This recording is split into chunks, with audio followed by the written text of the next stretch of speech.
नेपालमा रेप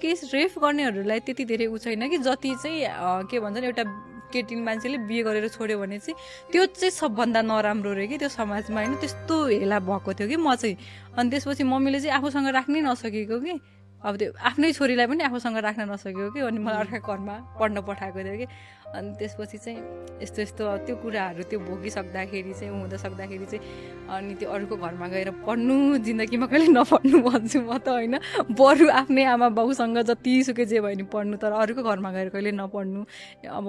त्यसपछि चाहिँ त्यो कुराहरू सिकेँ कि अब सुरुमा चाहिँ सबै मान्छेहरू जबसम्म तपाईँसँग केही छैन मान्छेहरूले एकदम हेला गर्दो रहेछ कि अब जब तपाईँसँग अलिकति केही भइहाल्छ तपाईँ अलिकति राम्रो मान्छे बन्नुहुन्छ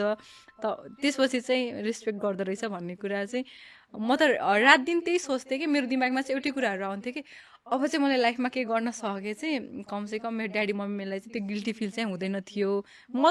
त्यही सोचेर अगाडि बढेँ कि अहिलेसम्म पनि म अहिले पनि त्यही सोच्छु कि